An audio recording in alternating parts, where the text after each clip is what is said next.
Kalina and I cannot go anywhere in like sweats or pajamas because we gonna get recognized, okay? Because literally, like that happened to me at like NAMAD, and is that T got your keys? And I'm like, hey. Pause.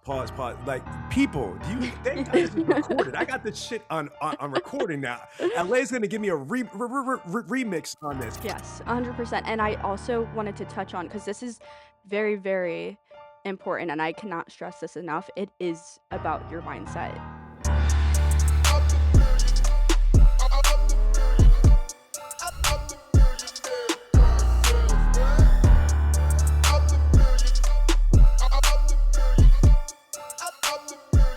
Hey everybody, this is Sean B. Bradley, president of Dealer Synergy and the creator of the Millionaire Car Salesman community. And I got to tell you, today is a special episode because I got both my ladies here. I got T got your keys, Tianna, Mick, and then we even got K got you covered. Kalina Bradley in the building. What's up? What's up, ladies? How you doing? Hello. Doing good. Always good Yeah. to be back. All right, that's what's up. That's what's up. So, man, we have just been nonstop since NADA. So we didn't get a chance to do an NADA recap. I want to just say, in the 27 and a half years I've been in the automotive industry, and I think I've been going to NADA for almost 25 years. I think it's been like 23 or 24 years. This has got to be one of the absolute best NADAs that I have ever been part of. And I got to say to everybody, it's good because last year I didn't get to go. Like it was a nightmare because of the weather. LA was supposed to be speaking on emotional intelligence. We had our like 5 or 6 of our employees and partners come in and all this other stuff. And because of the weather, we were literally stranded and we lost the opportunity to exhibit. We lost the opportunity to speak. We lost a tremendous amount of money, and it was a little bit but when we came back, man, it was like we never left. So T, what was your impressions of NADA this year? Was it first what you expected, not as good or better, and why? Yeah, as you said, Sean, I think it was probably one of the best ones I've been to. A little biased, right? Because I think one of the other top NADAs that hold us a special place in my heart is the one where we spoke together about TikTok. And like TikTok corporate was like partnering with us. I mean, that one kind of holds like a special place in my heart, but I agree. This one, it just felt like a fresh start. And as you said, I might be a little biased because we didn't get to go last year. So the Snola, everybody was calling it like hashtag Snola. Everybody was a part of, and they kind of like trauma bonded together. So going into this one, right, everybody was like, "Were you in Snola?" And I'm like, "No, I wasn't." Our flight was canceled. But I agree, Sean. I think everybody, down to the speakers, the curriculum, the attendees, the dealers, everybody, it wasn't like a normal conference where we just go to hang out in Vegas. Like dealers were actually there to get education, to better themselves. They want to win in this business, and I think that was the biggest differentiator, was that dealers are actually there to learn this year. Um, Man, there's so many different reasons why I think that this NADA was awesome, and we're going to spend the rest of this podcast episode breaking them down. But I want to first reintroduce your sister and my other daughter, you know what I mean, Kalina Sarah Bradley, to the automotive industry.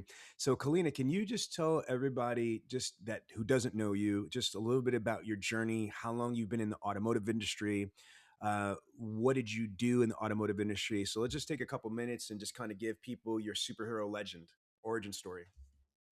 Yeah, so I started back when I was 19 with a very, very I don't know, the dealer group that I was with, I just loved them so much. They ended up being my family. I like grew up with them. So um I started off with sales with them, and then I ended up going into lease slash customer retention, and then I was ended up promoted to finance. So I had a very variety of different hats there at the dealership, but I don't know, I just had a great time there, and now I'm with you guys.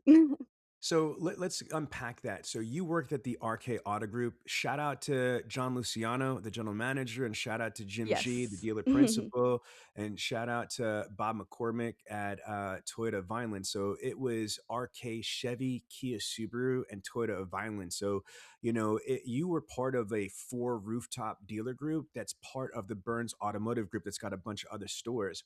So you went in on the showroom floor side of things. So tell us about that, because being a young 19-year-old female on the showroom floor, what franchise did you start selling first?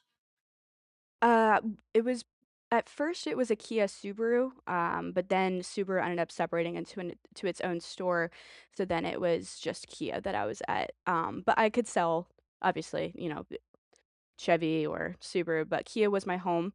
Uh, had a Kia for a very long time. So, multiple of them. So you spent a couple years selling cars, you know what I mean? 18, 20 cars a month, you crushed it. And then you went into the loyalty. Can you explain what that means? And how did you get into that position what was the transition? Somebody was on maternity leave, or how did you get your opportunity? Yes, yeah. So, I ended up taking over the role, when the woman that was in it before me, she ended up going on maternity leave. So I was only in the role for about 6 months. I found that I really loved doing that. I loved the data mining. I loved reaching out to a bunch of customers. I loved, taking a break from being the front lines, in sales too. So, I got to really see the benefits and the challenges of multiple different areas in the dealership, obviously, since, having those different positions. But basically, I would just try to get customers to trade up. I would try to reach out to customers that were it wasn't just for leases though too. So again, trying to trade up from service, trying to get people to come in to lower their interest rate. So Yeah, different didn't different you things like have, that. like, a really cool, like, board that you made for the Yeah. especially because that wasn't, like, done, and I remember we talked about it and we posted it in the Millionaire Car Salesman Facebook group where, everybody was thriving. They were like, "Oh my gosh, that's so crazy." Like, talk about that you made because that definitely provided value. Yeah, so basically it just listed the customers' names that were coming in that day and just saying that we were specifically looking for their vehicles. So when the customers come in, they see their name and they're like, "Oh shoot, why is my name on the board?" Right? So my contact information was on there, as well as a bunch of different signage that I had of QR codes that they could just message me or call me from. I also had a list on the other side of the board of just cars that we're looking to, take in. So if it was, range of 2018 to 2023 Kia Fortes or Subaru Outbacks, limited, we would even try to put in the trims sometimes. Uh, yeah, so that ended up working a lot for us and drawing a lot of business, and you're right, that wasn't something that we had implemented beforehand, and I feel like we had a lot better of interest, a lot more interest once that was put in place, and, I would reach out to people the day before, the day of, I'd reach out to them after, yeah, so that was a big success, which I'm pretty sure they still obviously, I'm not there at the dealership currently, but I'm pretty sure they still implement that to this day, so I'm glad about that. So you used VinSolutions CRM. Did you guys have any separate data mining, equity mining software, or did you use VinSolutions Yes. Target Pro?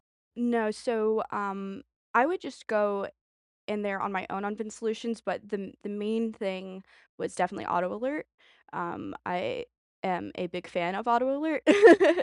Not sponsored, but, Right, I yeah. was gonna say auto alert, if you wanna reach out to Miss Kalina Bradley. Yeah.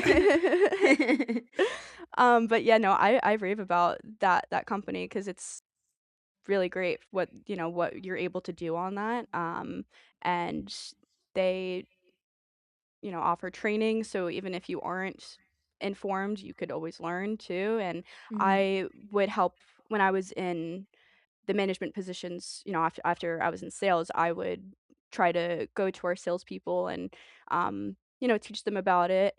And, there's some pushback that always comes with that. Oh, I don't really want to sit in for this training. Oh, I already make my calls, or, I'd rather be doing something else. And which, honestly, since I was in sales before, I get. it's sometimes not fun making those calls or emails or reaching out to a bunch of different people, and there was times where I would be, one of the only people that are making all of these calls and sitting at my desk, and then someone else gets an up, but at the end of the day, I had people that would come in months after I started messaging them, and they're like, "You're the one that's bothering me all the time." "Yeah, that is me, and now it's time for you to buy a car, right?" So, it's just about dedication when it comes to that, but, yeah, like I said, am glad and thankful for RK and for the opportunity to have been in a couple different positions there, and to see and understand the dynamics of I how got a the question dealership for you on works. this. I was Mhm. gonna Before we, say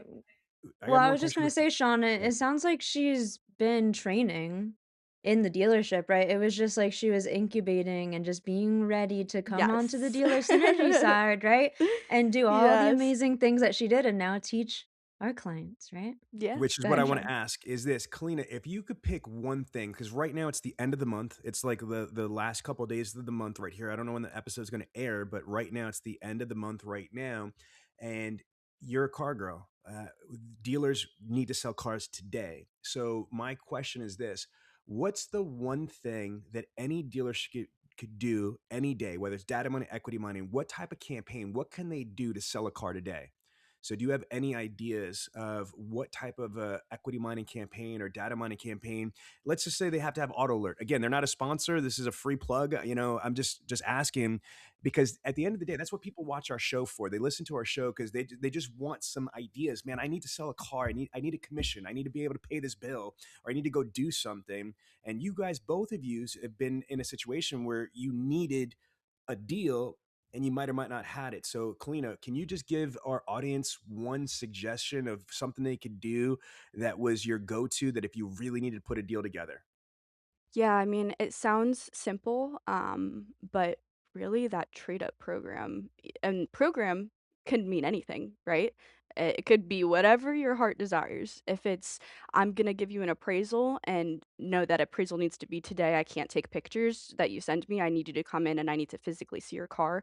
That and getting on the phone and that specifically is a huge thing for any campaign that you're doing at the dealership. You need to be not just texting, not just emailing, you need to be calling, and it is monotonous and it sometimes is annoying because you'll get, "Oh god, I hate you guys, I am tired of you calling." Okay, well, then move on to the next person and call the next person that can come in, and it's also about your low-hanging fruit too, so if it's, the leases, there's so many times where I would try to get into contact with lease customers that their lease is ending in a month or in 3 weeks and, they're not answering, but just stressing how important it is to come in. I've had plenty of people come in for their end of lease, I have quotations right now, end of lease, evaluation, and their lease isn't ending for another 6 months or a year, and then I spot them the car because I'm able to get them in and just say, "Hey, you have a lot of equity in your car, like, why don't you just trade up right now?" So,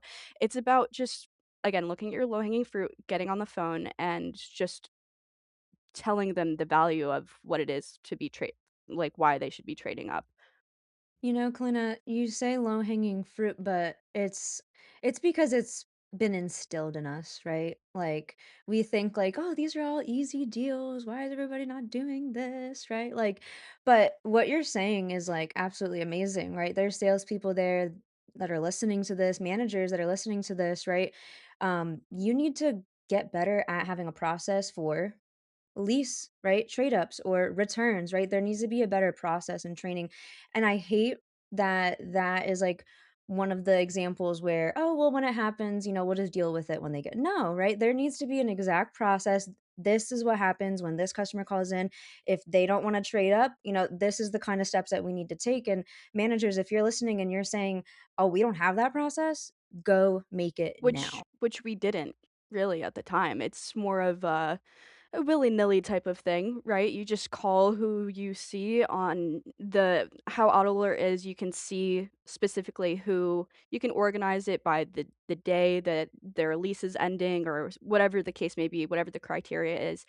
Um, but before I was even in that customer retention role, I would be doing that as a salesperson, which is why they reached out to me to be the one to transition into that role, while um, the woman who was doing it was on maternity leave. It's because I was already doing that sort of stuff. I already was looking and seeing what I could be personally doing to benefit myself. So if your dealership doesn't have a process, make it on your own. Do it for you because at the end of the day, you're supposed to be driving your own sales and driving your own traffic. And if the dealership, if not enough people are walking through the door, me personally, I'd rather spend my time trying to get customers in than sitting around complaining about it. Well, let me just say this to everybody out there. If you are an individual salesperson or BDC rep or manager, or if you're at a dealership, you're a manager or owner of a dealership, and if you do not have processes on how to maximize your literally the most important customers, your sold sales customers, your sold service customers, then Bradley on Demand can help you. Bradley on Demand is a 24/7 video on demand training, tracking, testing, certification platform that specializes in everything from showroom sales, internet sales, BDC, and absolutely data mining, equity mining, and specifically even auto alert, automotive mastermind, and VIN Target Pro expertise. We even have artificial intelligence role play for scenarios, inbound, outbound, etc., to be able to help you and live classes. Now, ladies, before we get into any more of this stuff, let's stop and let's take a break so we can pay for some of these bills. We got to turn around and lights need to be paid, the gas needs to be paid, I need some fuel for my jet, all that stuff. So we'll be right back. If you're looking for the absolute best automotive sales training from the #1 millionaire car salesman in the world, Cody Carter, who sold 1,408 units in 2023 and made $1.2 million in personal income, make sure you sign up for Cody's 24/7 video on demand training, tracking, and testing certification program, Sell Like Cody. That's right, Sell Like Cody is on Bradley On Demand. Cody covers absolutely everything in his successful selling process. If you want to learn how to sell more cars, more often, and more profitably, enroll now at bradleyondemand.com or contact Dealer Synergy today. Thank you for calling Doing It Wrong Motors. How can I help you? I was looking at the tan 2023 GMC Terrain. You guys still have that? Oh, sorry. That vehicle's been sold. Could this be happening at your dealership? Get the Dealer Synergy team to handle calls the right way. We'll gather all the information, drop it in the CRM, set a solid appointment with notes, so all you have to do is sell. Do yourself a favor and go to dealersynergy.com for a free demo. And no more of this burning through phone-ups nonsense. And we're back. You're rocking with SVB, and the place to be is the Millionaire Car Salesman Podcast. And I've got Tianna, Mick, and Kalina Bradley. And you know what it is. We're getting into it. Ladies, I got a question for you. All right, so there's this book called Men Are From Mars and Women Are From Venus. And I hear it's good. And I actually read it a long time ago, and it's really a good book. But Kalina, I just like your perspective. What was it like being on the showroom floor as a 19-year-old female, and then as a 20-year-old, female F&I manager? Like being in female automotive, was it a blessing or a curse? Did you feel like you got favoritism, or you got a lot of shit for it? Um, Sometimes it's hard to look back and say because personally I'm one to not let that kind of stuff get to me.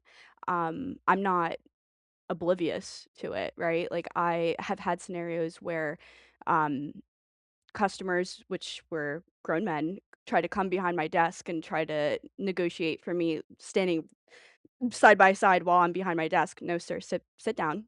Please sit down, and we're gonna be talking like how we how we should be," right? Because just because I am, 1, young, and 2, a girl, doesn't mean that you can, treat me however or think that I don't know what I'm talking about.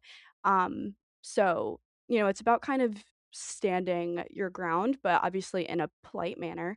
I've had people obviously waste my time just trying to get my number. I've had a bunch of different situations happen to me, but um yeah, I just try not to focus on that, like, and just again not be oblivious to that happening. And I've I also know that sometimes it works in my favor, right? Like, my delivery style is different than a grown man's. It just is because me being young and me being a girl, my delivery is different, and, yeah, so it's benefited, it's also, caused me maybe some people come into the store thinking, "Oh, I don't what this girl doesn't know what she's talking about, so I'm gonna avoid talking to her," I'm just looking." Okay, well, I know that that could mean something different if maybe I was a man, but, yeah, I don't know, I know my successes, I'm comfortable and confident in myself, Would I you say don't. that most of your people, do you think they were surprised that you knew so much because you were a girl? Like, you think there's that type of ignorance still I with the feel automotive like profession? honestly, I feel like maybe more so with me being young than me being Mm, a girl, and I don't think that I don't know. To be honest, I don't try to think about that stuff, like, too much, like, I just know what I am able to bring and the value that I bring, and I feel like there's not a lot of conversations where I've had where it's like, "Wow, thank you. Thank you for the sales experience because you're a woman." Like, that's never, like, a conversation. yeah. It's sometimes a vibe that you can pick up, but that's not I don't know, I encourage women, I think we need more saleswomen. I personally like to have I don't know, I feel like women are a little bit more trustworthy, with my experience, so I like providing that type of service, to my customers. Didn't you have a lot of females at the RK Auto Group in F&I and Yes. sales? Can you talk about Yep. that for a second? Yeah, you guys had a lot of different, Yeah, so female women in different positions too. Because yes. at my dealership, I was the only sales girl So next to, like, the sales pro. yeah, so you know what? Maybe that's why I didn't really have to think about it so much is because I was in a dealership where there was a lot of strong women that were managers. Our finance manager was a woman when I first started, and by the time that I was a finance manager, we were only women. It was me and two other lovely ladies, and we killed it. And I feel like we were able to do that, part of that was because we were women, I think, too, like I said, the what were you benefit. averaging in the back? A lot? You're crushing it? Yeah, yeah, more Okay. than average, yeah. See, my daughter's humble, like, you know what I mean? Like, not like me. So, all right, fair enough. We'll leave that one cook. Tiana, what was your experience as a female? Yeah, I mean, is it similar to Kalina's, a different experience, or what are your thoughts? Yeah, I think Kalina kind of hit the nail on the head with the one aspect of kind of like this ageism thing. Just especially in this business, we kind of tie experience and time together. So we think, well, because this guy's been here for 10 years, he's going to be more valuable than the guy that just walks in, right? And unfortunately, that is leaving a lot of dealers to miss up on, a lot of amazing people that could be managers, that could be in different positions because you're looking at their age. I even overheard some people saying, like, oh, yeah, I never hire anybody that doesn't have a family because I know that they don't have anybody to work hard for.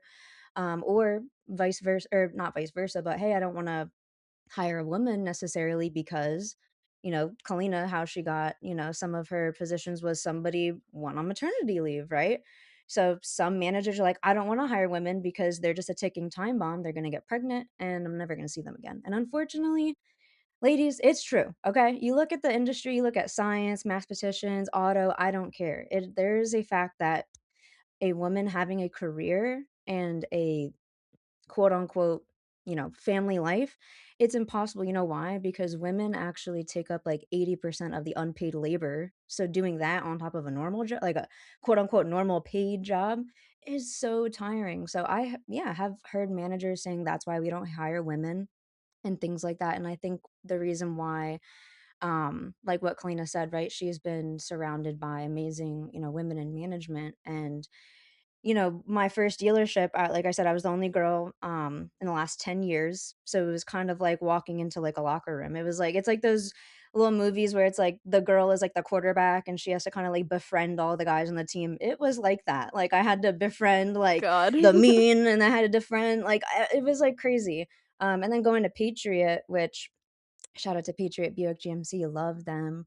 There was more, women over there. And so I was like, this is awesome. This is great. Like there was women wearing heels, back, when I was first started, I was like wearing heels, you would have looked at like, no, she doesn't know what she's doing. But now it was more of like a power statement, right? It kind of changed the paradigm. So like Kalina said, right? I think it was more of an ageism thing, and that's still happening. That's still happening.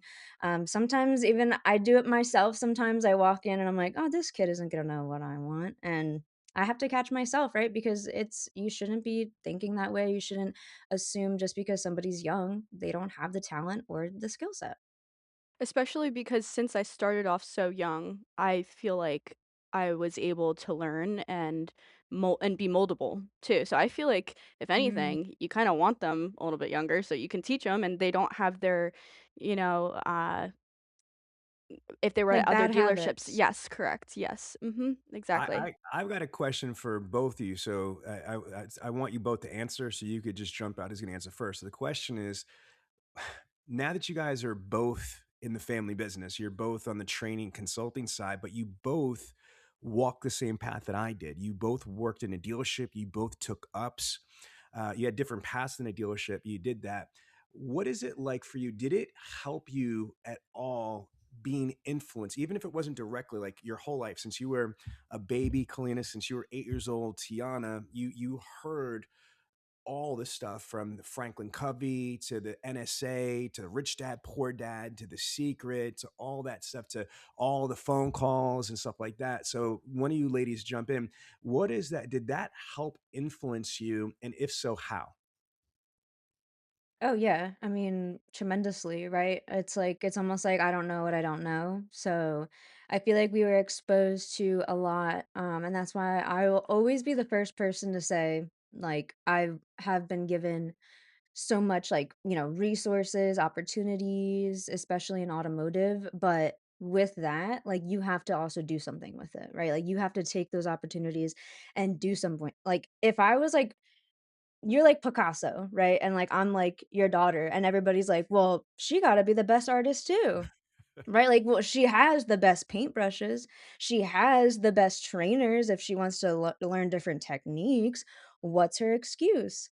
So now it's almost like, yeah, what is my excuse, right? But a lot of people, they don't take the opportunity that's in front of them. They often waste it, um, or they don't take advantage of it. Like Kalina mentioned earlier, low hanging fruit, but all of these amazing little nuggets. I can already imagine all the salesmen on the other side of the screen, like they're writing all this down. They're like, I need to make a board. I need to start doing this, right? Make this process. Like, but we see it as like, oh, well, everybody should know this, right? Like, especially when it comes to like manifestation and, the law of attraction. Like, we were, learning that stuff when we were 10, 11 years old. And then out of nowhere, like, everybody's like, "I'm manifesting," and you're like, "You just learn what that is?" Yeah. Like I I sorry, I didn't mean to cut you off. Okay. Yeah. All right. So it's interesting. I feel like speaking very candidly with how our experiences were at the dealership, I feel like you had more of a molding with my dad, right? With him, like teaching you, guiding you. Yeah. I am a little bit more stubborn when it when it came to that. I wanted to feel like I did something without my family's help, without their direction. I did this because I did this. And so personally, I look back, now joining the family company, I look back at what a waste of opportunity, really, because I was as successful as I was without, having my family's help, really. Like, he would reach out, he'd be like, "Lee, anytime, go away. I need to do this on my own. Like, I don't need to hear you," and that was me just being stubborn and me wanting to feel like I accomplished something without, my parents' help. But it is okay. It is really okay if you know someone if you're someone like me, accept the help. You don't need to do it on your own, you know? Like, I definitely had my successes, and I have, you know, moved up within the company that I was at because of just how I performed. But if I knew the knowledge that I do now, I would have done things even a lot more differently. I would have done the same things, but I would have done them better. I would have done them better, and I would have done Mhm. more of it, and I would have done it a lot sooner too. Wait, pause, pause, pause. Like, people, do you thank God this is recorded. I got this shit on recording now. LA's gonna give me a remix on this. No, because listen, that was beautiful and it's powerful. So, folks, this is my daughter, right? One of my daughters. And she's like, look, let me keep it real with y'all. I didn't use none of this shit from him. You know what I mean? Because I want to do it on my own. And she did. She Frankenstein the stuff that we had. She listened to a little bit of it, but and it's so funny you mentioned that, Kalina, because I I didn't know if we agree were with trying to you. be honest or No, no, not, but I definitely. I felt like Yeah. it's no, I important. we're always Oh, yeah. honest. You know what I mean? Like, we I want to know. be brutally honest, but what I got also from you is you're also were a kid. You're a Mhm. 25-year-old woman, and you're like, you know what?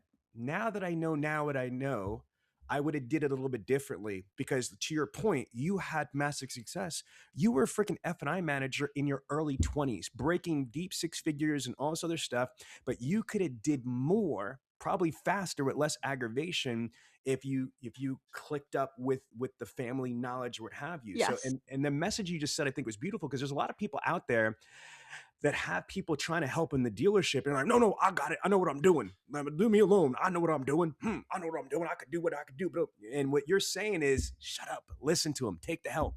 Yes, 100%. And I also wanted to touch on, because this is very, very important, and I cannot stress this enough. It is about your mindset. And so, even though I didn't take, the training for Bradley on Demand, or the training for Vin Solutions, or how we do the CRM, like how we set it up, I didn't listen to that stuff fully. But like Tianna said, we were so lucky to have been taught about how important it is to always believe in yourself, always have a vision, always have a goal, have multiple goals. Your mindset is your reality. So it's very important, and that is, I think, that is something that you taught me that has made me become successful. Unfortunately, that's probably the biggest thing, which is not unfortunately, because that is a very large part. I think that's probably the biggest part, but um yeah, like I said, I wish I just would have consumed more information, definitely. But the mindset thing is a huge, huge thing. So if anyone has been thinking about, learning about The Secret or laws of attraction, definitely do it. They're not just buzzwords, it's real shit. Yeah, and I think what you said, Kalina, right, is like that stubbornness. I think a lot of even managers have that, right? They're like, well, I've gotten myself in this position for a reason, right? That means I'm doing something right. But like you said, yeah, you could be doing something good, right? From good to great, right? You could be doing something good, but that's the enemy of great, right? That's your complacency of Mhm. this, figure of this amount is what's keeping you from achieving what you can achieve. And I think part of that is because of the mindset. You should not limit yourself. You should not let yourself be limited to what is only in front of you. You need to think bigger and dream bigger, and that's something that you have always taught us, and I'm very happy for that and grateful. Guys, if you think about this, and if I may say, like, you watched me and your mom do everything from the Kalina Bradley project, with the music industry, the authorship, the TV show, where I came from to where I'm now. You watched it, but then the people in front of you, whether they're New York Times bestselling authors, they're major label recording artists, professional athletes, or they're people like Cody Carter, the guy that broke the Guinness Book of World Records. Like, you've always, your whole lives pretty much, have been surrounded by not basic stuff, by the personification of do more, be more, and achieve more. But I want to say this: everybody needs a coach. Sean Bradley needs a coach. I'm going to tell you right now, I train with Brazilian Jiu-Jitsu with former UFC champions, Tim Sylvia, Pat Miletich, etc., with current UFC fighters, and what have you. And again, in that area, I've got a coach because I'm trying to improve my jiu-jitsu skills, what have you. I have a nutritionist. I've got a personal physical fitness person. I've had different consultants for different things. Whether it's for search engine optimization, it's Franklin Covey. And I think that's what with truly elite people. Let's just use your brother, guys. Your brother is I'm sorry, he just turned 18 years old on Valentine's Day, right? So he just turned 18 years old, but he doesn't act like an 18-year-old. He has a fight camp out of a professional UFC fighter. He's got a team of striking coaches that are former professional fighters, wrestling coaches that trained in the Olympics and all sorts of stuff. And he's got a whole team because that's what it takes. So if you're at a dealership, whether you're the dealer principal or you're the GM or GSM, it's not a defeat. It's not demeaning. It's not a loss, because you're saying, hey, I want to reach out to this trainer, or hey, I want to reach out to this coach. You know what I mean? Like, that's smart.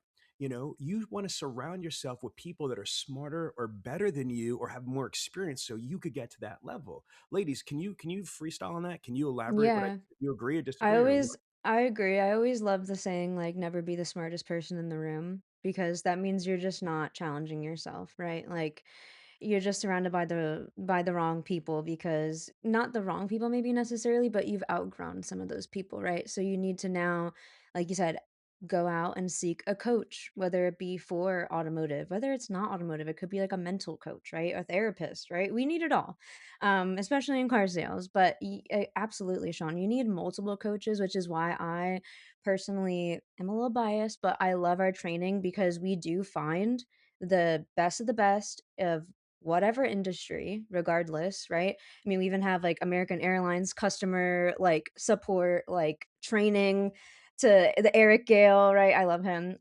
VIP appointment, all this good stuff, because we're not just going to say, oh, well, you don't do automotive, I'm not going to listen to this. No, we find the best of the best and we learn from them. And that's what you have to do, right? Go to your dealership, and look who's the best at setting appointments, right? Over the phone. Learn what they're doing. Who's the best at utilizing their CRM? Learn what they're doing and teach each other, right? I mean, you can only grow as much as, who you surround yourself with. So that's why I said, if you're the smartest person in the room, you need to go to another garden and start growing, because that's what you need to do first of all. And definitely have multiple coaches. I completely agree. All right, what I want to do is this, ladies, is I want to take one last break to pay these bills. And when we come back, I want to talk about NADA because I had such an incredible time. I want to just talk about it, get your guys' opinion of it, and go from there. All right, so this is SVB, the Millionaire Car Salesman Podcast, and you're rocking with T Got Your Keys and K Got You Covered. See you when we see you. This has been the most in-depth training I've had in my lot of years in the car business. We went from 60 cars to 156 cars a month in 3 months. NAMAD, the entire Toyota Chicago region, as well as the top automotive groups like Coons, Lithia, and Norm Reeves have all used Bradley On Demand to train their team. They're the most comprehensive training company I've seen, and they by far have the best support system. Doing 50 cars a month, topped out at 80. I can tell you that the Bradley On-Demand training will get you to the next level. And guess what? The world's #1 car salesman, Cody Carter, shares his exclusive strategies right here. You want his secrets? You gotta have Bradley On Demand. If you're still not enrolled in Bradley On Demand, you're missing out on the best virtual automotive training in the world. Enroll now or contact us for a free test drive of the platform today. Hey guys, welcome back to the Millionaire Car Salesman Podcast. This is Tianna Mick, also known as T Got Your Keys. And as you already know, we're here with Kalina Bradley, also known as K Got You Covered. And as I mentioned, Mr. Sean V. Bradley. But we're back and we want to talk about NADA, right? No, What? actually, What? I changed my mind. It's, I have one question for you, Tianna. What's it like for you to work with your mother, your stepdad, and your wife, and now your sister at Dealer Oh my Synergy? gosh. I know it's feeling more and more like a family business, which I like that connotation, right? You say family business and you think like small, mom and pop, right? But like we're literally helping multi-billion dollar organizations partner with like OEMs like Toyota. Like we make waves, right? When we were at NADA, and I would love Kalina to talk about this too. Everybody knows us, right? Like everybody's coming up to us, whether you're on the vendor side, or a dealer, right? All of our amazing listeners, I can't tell you how many times we went up and people were asking, "Where's your dad? Where's mom?" Right? Like they're this like I've never met you guys, but you're so immersed in our family and our brand that you come up to me and say, "Hey T, like what's going on?" And I'm like, "Hey, like did we meet? What's going on?" And you're asking, "Where's mom? Is she back with the boys? How's wrestling?" Like so it's amazing that I feel like we're like a little, Kardashian family, but we actually put in that work, okay? So that's what it kind of feels like. It feels like I got another, Bradley in the bunch. And honestly, I'm really happy because I think together, like Kalina and I, we accomplished so much. And all of her amazing ideas, fresh coming off of, the dealership it's just going to make us better. So it's amazing, Sean. I love it. It's definitely, and working with my wife always, a blessing. We'll drive in together, go on breaks together, like lunch, drive home together, spend home, like all of that. And kind of like you, right? And mom, we never get sick of each other. So I feel the same way about you guys. I could definitely do this all day, every day. And I am. So Before you answer that, I want to say this, and you ladies heard me say this, and I think I might have even said this on the show before, but I know Landman is a really popular show, and they just finished season 2, but I think the final episode of season 1 had Jerry Jones, and this is the only time my wife allows me to acknowledge anybody that has to do with the Cowboys because we're diehard Eagles fans. Go Birds, go Eagles, right? Is Jerry Jones said, and it was so powerful, ladies. He said there was a scene where the billionaire was on his deathbed, and he turns around and says, "You know what? Most people when they're on their deathbed, they panic, they stress, they're because they're about to die, and they realize that they didn't spend the most of their time with the people they love the most. But for him, for Jerry Jones, when he's on his deathbed, he's not going to feel that way because why? Because he spent decades and decades working with his family. So he doesn't have a regret of not being with them because every day he got to go to work with his family. They were working together for the same common ground for the security and the generational wealth of the family. And I got to tell you, me and your mom feel the same way. Like every day I get to go to work with my wife for the last 19 years, right? Every day since you've been here, I get to come in and see you and see my other daughter, V, and now my other daughter, Kalina. So I get to go to work with my family. So, God forbid it doesn't happen for a long time or what have you. But when I am on my deathbed, I'm not going to be, complaining, oh, I wish I had a couple more seconds. I just would be savoring and remembering all the memories we got to create. Kalina, same question for you. What's it like? This is totally different. You know what I mean? For you, what is it like to come to work and it's, me, Karen, your sister's wife, and then to Tiana's point, it's not a small business. We got almost 50 employees in 2 different countries. You know what I mean? So it's a big operation. 22 years in. What's that like for you to be in a very intimate family relationship, but it's not a small business; it's a large business. What's that like? Yeah, I would to keep it short and sweet, it's pretty cool. Like I love getting to go on my breaks with my sister. I love getting to, you know, I feel like I made change at my dealership, but I, I feel more accomplished making change for, our family business. So, I'm just glad to be able to contribute to that on that type of level. To touch on the whole, being well known in our industry, it's funny because obviously I was on the dealership side until recently, so not a lot of people are familiar with me, which I'm totally fine with. I'm a little bit more quiet and reserved anyway, so it's totally fine. But it was very interesting, specifically being at NADA and having so many people come up because me and Tiana were pretty much attached to the hip for the most part at there.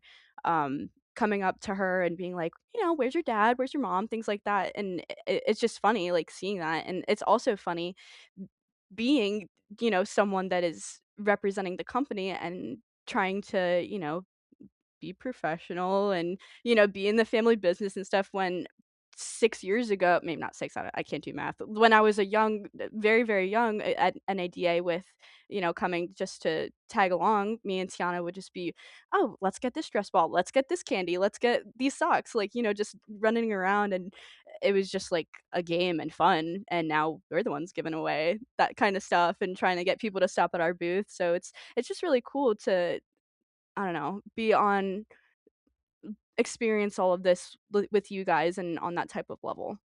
Was it crazy for you that even though you didn't know some of these people, a lot of people knew that we had another daughter who was an F&I manager that's there. So Yeah, what was no, that that like what for you that, when people like, "Oh, you're Kalina," or they already knew you're Kalina, like did you feel kind of weird that or kind of cool that you were known or people knew of you?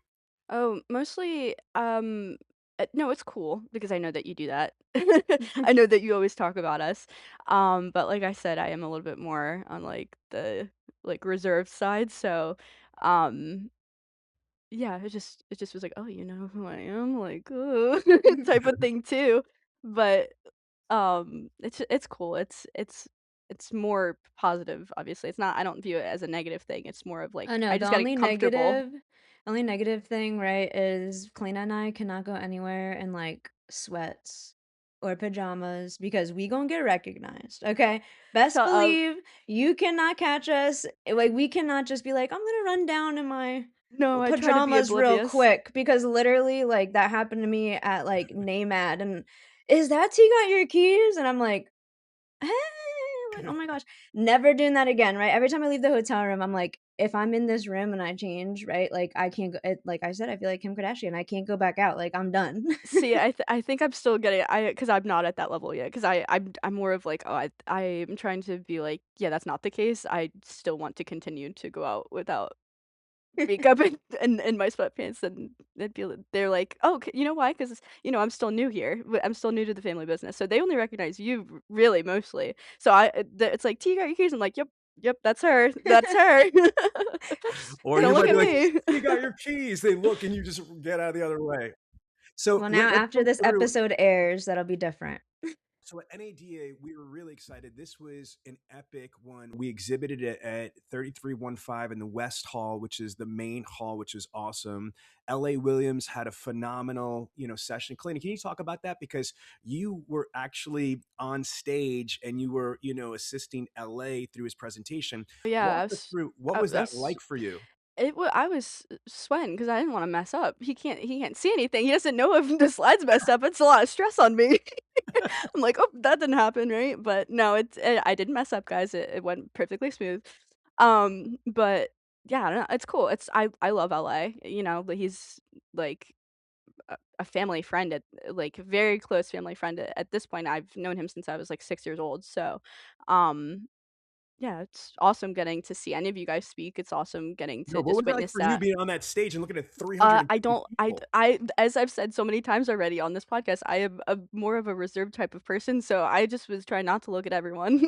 Just trying to, like, look around, my hands were sweaty, like, just clicking the clicker, making sure I was clicking it right, like, it's really not that complicated, obviously, but I'm just All really right, stressing out. what was your experience at the booth like with all the traffic? Did you feel comfortable talking to the dealers and what was it like for you to see your family and your team in action? Me, Tianna, LA, Cody Carter. What was that like, being part of all of the traction and interaction?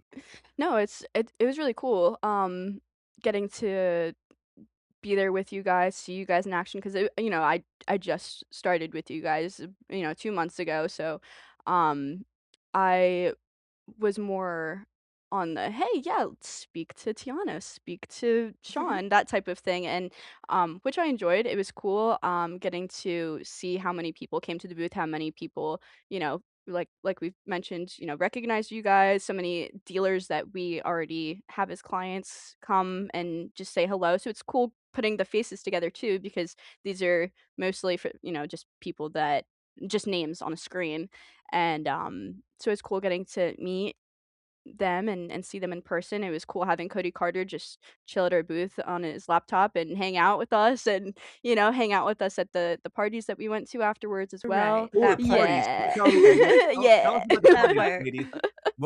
What was your favorite party, Colleen? And then what was your favorite party, Tiana, and why? I think our favorite party is probably the same one. So, Tiana, you can take it Yeah. away. I was gonna say our favorite party was, the digital airstrike party.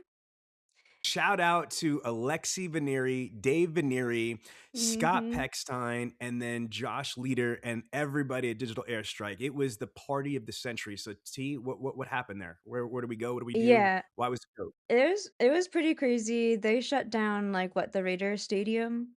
Allegiant Like, Stadium, which is the Las Vegas Raiders football stadium. so literally shut it down for us, right? For digital airstrike attendees, right? Not just for dealer synergy. Just That's us, next just time. us 3. Yeah, just for Tiana and Kalina and Sean. Cody was like a plus one that we could sneak in.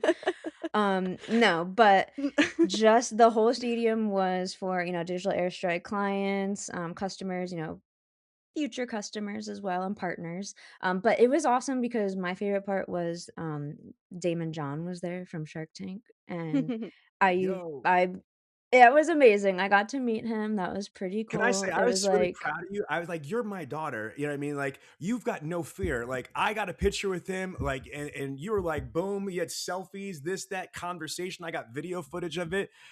So, having no fear in anything that you do, you've got that personal. What Kalina keeps saying is that she's more reserved. She's more like Karen. You know what I mean? She's more like behind the scenes. She doesn't want to, take up the oxygen or whatever. Where me and you, we kick in the door like Biggie Smalls waving at 4-4, like, yo, we here, people, we here. You know And what I I love mean? that. I love that yeah. you guys bring that energy. I, like, feed off of it too. So the more that you guys are like that, the more I'm like it, but, it takes a I second. know. It There's takes a like little a second. like a meme that I think like personifies like Sean and I, and it's like the second you feel like the five-person group goes to 10 people and now suddenly you're on stage and you got an audience. And I'm like, hell yeah. I'm like, now I'm like doing stand up. I'm like, Yeah. everybody's laughing. I'm like, I love this. So I think that's why Sean and I are definitely built for like the ha cha cha and like we get the attention and we show this is all the amazing things you dealers can do. And then you and Karen are like Mom's the in the background analytical laughing her ass ones. off right now, ladies. The cha cha And cha that then you just did. you guys are like the analytical ones, right? Like actually like putting on the show and, giving all of the value points. But yeah, I think we tag team pretty good because of that though. Because if we were too similar, it would be like almost, too much, right? So I think we definitely work a very well blended Can I personality just say together. something? Balance, Now yes. that we're on this, I want to just let everybody know this is the craziest part to me is that we don't use the word step in here. Step mom, stepdaughter. We don't believe in that. Like, this is just moms and daughters and dads. We're just family, right? But technically speaking, Tiana is my stepdaughter. She's not my biological daughter. And Kalina, Karen is not her biological mother. Just for you guys, unless you're putting this together for the first time, I came to the party with the daughter. Karen came to the party with the daughter, and we have two boys together, but we were a blended family that lived together. So here's the crazy part is that me and you, Tiana, are not blood or DNA, but you have a very similar personality with being a host, being an MC, a master of ceremonies, being a professional speaker, being on stage and going da da da da da, and again, it seems that Karen and Kalina have a lot of similar attributes as well as more reserved, more analytical, more strategic, and this, that, the other thing. A little bit more detailed orientated. Not saying that you aren't or I'm not. Mhm. My point is it do you guys find it that I'm accurate or that it's weird or is it kind of cool that we are a family and again a lot of people that don't know that you're my stepdaughter so they're like oh she looks just like you and no wonder why she's got that personality but when I say that you're not my blood it is kind of fucking crazy it's influence and then vice versa so ladies do you agree with my statement and if so how do you feel about it.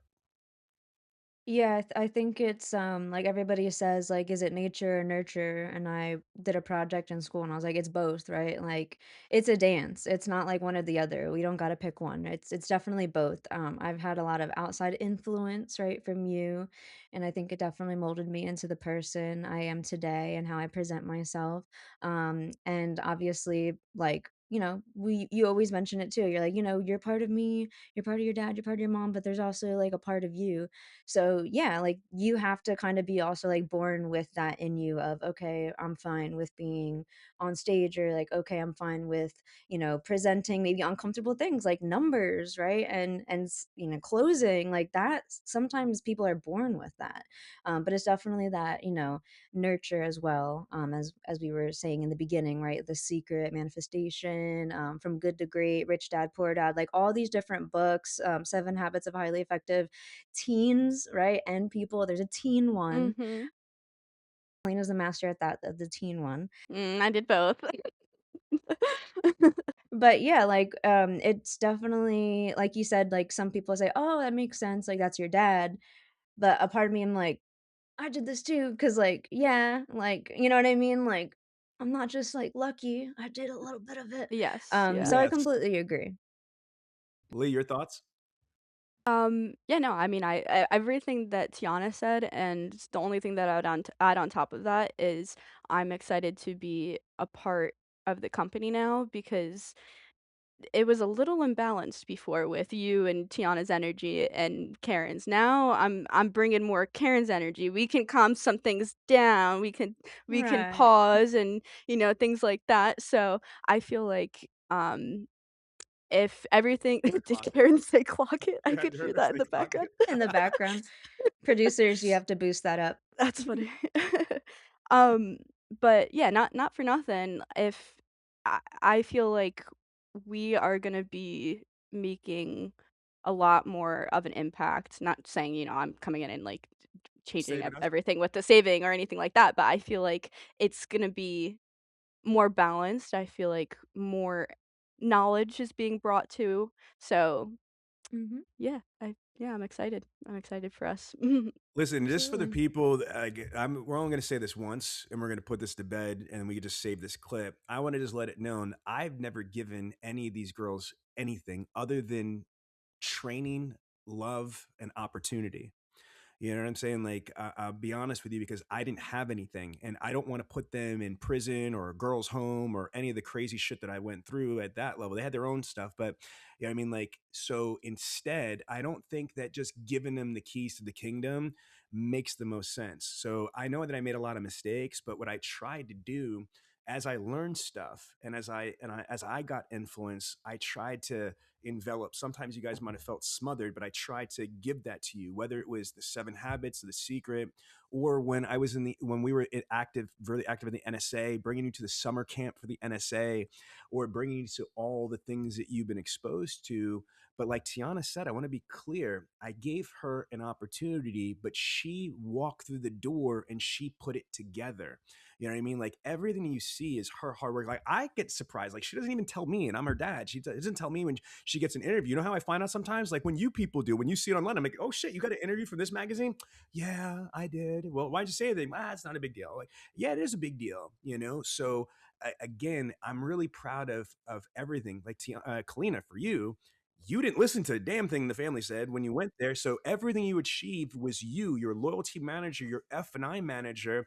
I was never an F&I manager. That's all you. You know what I mean? So I am beyond proud of everything that you guys are doing and are going to do. And I do want to say this back to NADA. You know what my proudest moments were? Just so you understand, is every single place that I went, whether it was the booth, walking through the halls, or every single VIP party. And if you remember, we averaged 2 VIP parties a night. So we did I think it was like 4 or 5 VIP parties that were there. We would go from one to the other to the other.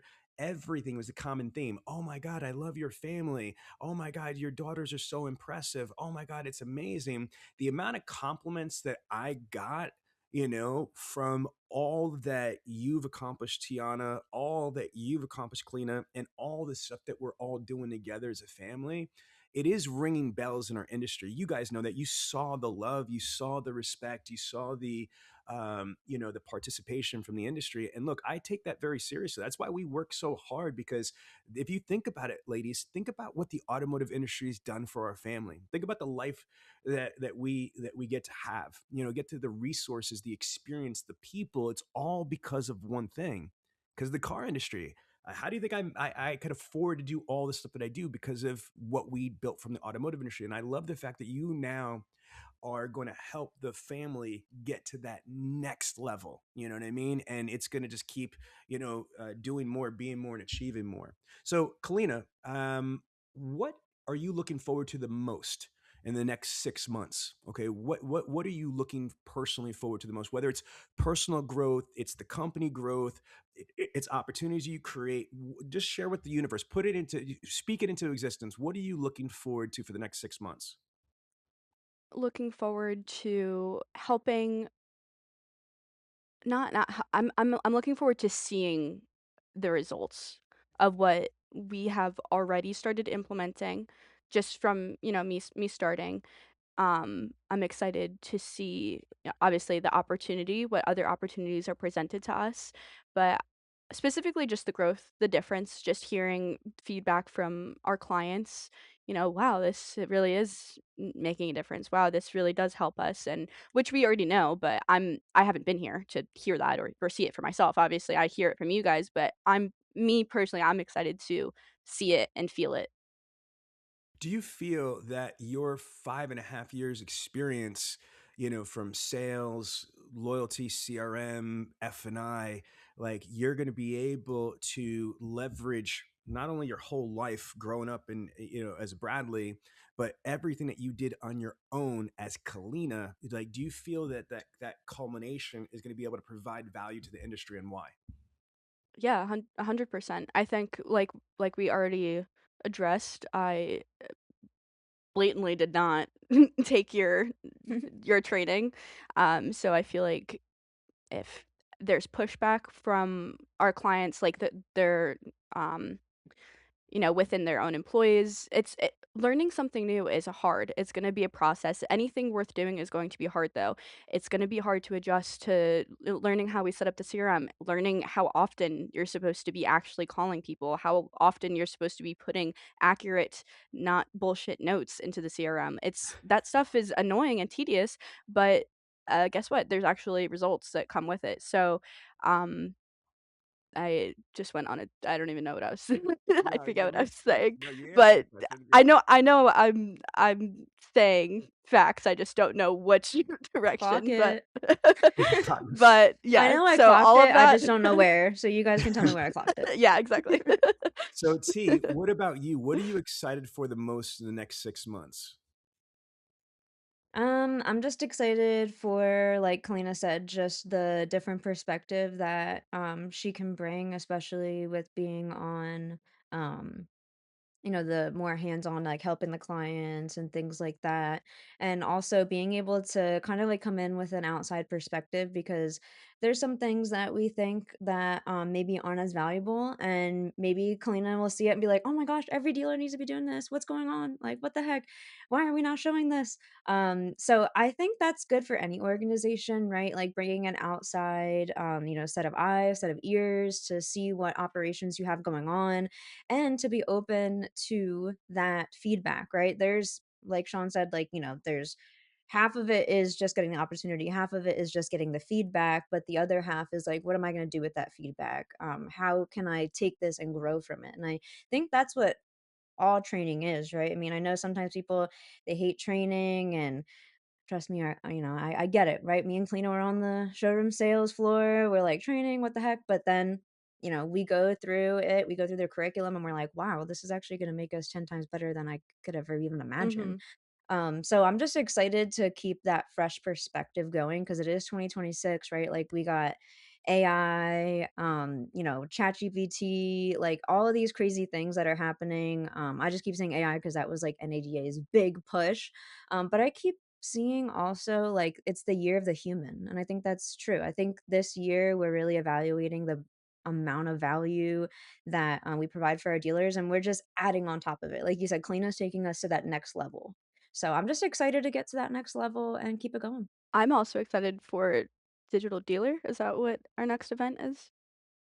Possibly. Yes, Possibly. Yes. absolutely. When Yes. Auto Alert sponsors this episode that Kalina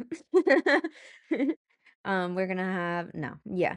You know us, we're T, I'm always serious. around in the You should reach out. I industry. got to connect to Auto Alert. You should reach out to Auto Alert and give them a screening of this and say, look, you definitely need to sponsor this episode. I Right, love it. right. Let me close out the show by this. I'm going to close out the show by answering the question that I asked you two ladies, but I'm also going to teach you a lesson. Okay, so um, there's a restaurant called Chick-fil-A. All right, I'm sure everybody heard of Chick-fil-A. The founder is, his name was Truett Cathy. It's obviously a Christian organization, and this is a true story. You could go onto YouTube and you can actually see the story. It's been documented. So there was a point when Chick-fil-A was battling to become the first billion-dollar chicken company against Boston Chicken, which became Boston Market. And Truett Cathy had his whole war room, all his executives, and they're talking about how they're going to get bigger, how they're going to get bigger, faster, sell more chicken, make more money, get bigger, big, faster, whatever. And he lost his mind. He slammed his fist on the table. Bam!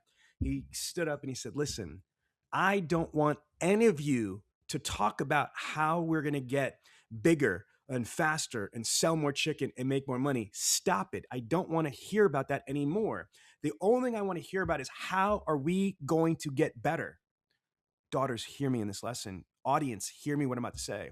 Because he said that if we get better, our audience will demand that we get bigger. Let me repeat that. Instead of focusing on how we could get bigger and sell more cars and make more money and do more service ROs, stop. Evaluate your business. Focus on how you can get better in everything, in your processes, in your presentation, in your customer service, in your wait time, in your delivery time, in your whatever it is, not losing floor mats and not doing this and that. If you focus on getting better, your audience is going to demand that you get bigger. Cat Williams says it, and I love this saying: a Chrysler 300 looks like a Phantom until what? Until a Rolls Royce Phantom pulls up right next to you. And you're like, oh, damn, that's what a real Rolls Royce looks like. So my point being is what I'm excited about. Took 10 minutes to get to minute rice. Here we go. Is I'm excited, not just because of Kalina. She's not the savior. She's the missing piece. She's not the only piece to this puzzle. She is the missing piece. Now our family's complete. As your brothers are still in school and going to college and learning, every immediate family member is activated in mission dealer synergy control. And the mission right now that our final piece to the puzzle of our executive team is in place is to evaluate everything. We're going to look at everything, the way that we present ourselves, the way that we support our customers. We're going to look at our analytics. We're going to look at our reporting. We're going to look at everything that we do, and we are going to tear it down and make it better. Why? Because, Spencer Johnson wrote a book called Who Moved My Cheese? If you keep doing what you're doing, you're going to keep getting what you're getting. You get complacent with mediocrity. You get complacent with your success. We have got to always be questioning what we're doing, how we're doing it, and why we're doing it so we could get better. And that's what I want us to do. Is I want you ladies to help the family and help the industry by figuring out how we could get even better at dealer synergy. You know why? Because, look at how blessed our family is. You guys were on the floor. Tianna, if I may share with you, you were in tears driving an hour to work a bell to bell, to sell not a goddamn car, to drive an hour home, 14 hours for nothing. You know what it's like. That's why my family's so good, because we did what you guys are doing. We've been there. We've been broke. I've had cans of tuna fish because I didn't have fucking money to eat, when I first started selling cars. So we understand how much salespeople and BDC reps and automotive people, period, need the information that we've got. And in the spirit of Brad Lee from Lights BVT, that is our mission, Kalina. Our mission is to get the information from the people that have it to the people that need it. And that's what the Millionaire Car Salesman community is about. Ladies, I'm going to give each of you a final message. So Kalina, you could go first, and then Tianna, you could close out the show. Kalina, what would you like to leave our audience with? Don't be afraid to reach out and get the help that you need to make yourself successful, whatever that looks and means to you. Again, biased, I think that you should be reaching out to us. We can definitely help you out. We How do have they some reach out to you? valuable What's your information. contact information? If somebody's interested in Kalina, not just for her number, because she's got a man out there that better be putting a ring on her finger soon. So again, she's off the market, people. All right, shout out to Tony. But again, so Kalina, how can they get a hold of you? So you could reach me at Kalina at dealersynergy.com, or you could give me a call at 856-546-2440, and then the extension is 43. All And right, that would so be my direct line. Yeah. perfect. So if you are interested in hearing from Kalina, she's a very strong, accomplished F&I manager, data mining, equity mining, VIN solutions, beast. What else? What else, Lee?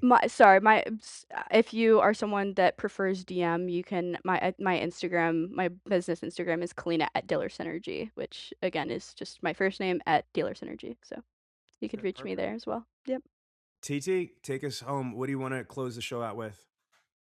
I just want everybody to definitely evaluate themselves, right? I mean, it's still the beginning of the year. I know some of us have probably made some New Year resolutions that we've probably given up on already, but I hate that thing where it's like, well, I'm gonna start on Monday because it's like a fresh week, or well, I'm gonna start March 1st because that's like a fresh month, right? Like, don't wait until the first of something to start getting better, right? That's what this whole show's been about. We've went to NADA to show dealers, hey, if you want to get better, these are our services, our training, our outsourced BDC, right? All of these different things to get you better. So now take that with you, right? All the nuggets that Kalina has given you, that I've given you, that Sean's given you.